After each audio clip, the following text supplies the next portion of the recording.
एक दिन एल्लन्ना और मल्लन्ना दोनों लकड़ियां काटने के लिए जंगल गए। एल्लन्ना ने कहा, मल्लन्ना, क्या तुम मुझसे ज्यादा लकड़ियां काट सकते हो? अगर मैं तुमसे ज्यादा लकड़ियां काटूं तो तुम्हें अपनी सारी लकड़ियां मुझे देनी होंगी। अगर तुम मुझसे ज्यादा लकड़ियां काटोगे तो मैं अपनी सारी लकड़ियां तुम्हें दे दूंगा। क्या कहते हो? ठीक है, 9 बजे से 5 बजे तक लकड़ियां काटते हैं। ऐसे ही जब वे लकड़ियां काट रहे थे, एल्लन्ना लगातार बार बार बिना रुके लकड़ियां काट रहा था। करीब 2 घंटे बाद देखा तो मल्लन्ना पेड़ के नीचे बैठकर आराम से मट्ठा पी रहा था। एल्लन्ना को लगा, पागल है ये, कम से कम प्रतियोगिता में रहते हुए भी अगर ऐसे मट्ठा पीते हुए आराम से बैठा रहेगा तो ज्यादा लकड़ियां कैसे काट पाएगा। हारने वाले के लक्षण ऐसे ही होते हैं। ऐसा कहकर वह खुद तो लगातार काटता ही रहा। एल्लन्ना तो खाना भी नहीं खा सका, लेकिन मल्लन्ना शांति से बैठकर अपने साथ लाया हुआ डिब्बा खोलकर अच्छे से खाना खा रहा था। फिर अपने साथ लाया हुआ मट्ठा पीते हुए बहुत खुश होकर बैठा। उसके बाद आकर अपना काम करता रहा। शाम के 5 बजते ही मल्लन्ना ने जो लकड़ियां काटी थीं, वे एल्लन्ना से ज्यादा थीं। एल्लन्ना को गुस्सा आ गया। उसने बिना ताजा पानी पिए भी लगातार लकड़ियां काटी। दोपहर का खाना भी बिना खाए उसने खूब मेहनत की। इतनी मेहनत करने के बाद भी जब उसने देखा कि मल्लन्ना ने उससे ज्यादा लकड़ियां काटी हैं, तो वह गुस्से को सहन नहीं कर सका और बोला, यह तो कोई अन्याय हो गया है। तुम मुझसे ज्यादा लकड़ियां कैसे काट सके?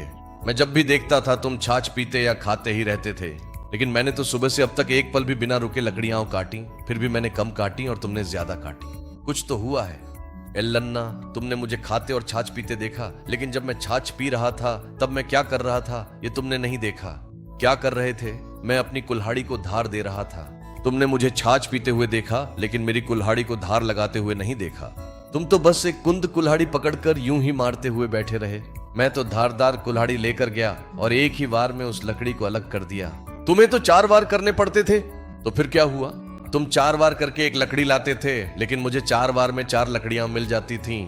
मैं हमेशा अपनी कुल्हाड़ी को तेज करता रहा, इसलिए ही मैं सफल हो सका। अगर हम भी हमेशा प्रभु यीशु मसीह की उपस्थिति में अपने आत्मिक जीवन को तेज करते रहें, तो हम अपने जीवन में सफलता प्राप्त कर सकते हैं। जब भी हम परमेश्वर की उपस्थिति में बैठकर अपनी आत्मिकता को तेज करने के बजाय हमेशा मेहनत करते रहते हैं, हमेशा नौकरी करते रहते हैं, हमेशा घर का काम, खाना बनाना, हमेशा व्यापार, हमेशा यात्रा ही करते रहते हैं, लेकिन अगर तुम परमेश्वर की उपस्थिति में घुटने टेकने, प्रार्थना करने के लिए समय नहीं निकालते हो, तो तुम अपने आत्मिक जीवन को बिना धार के बना रहे हो।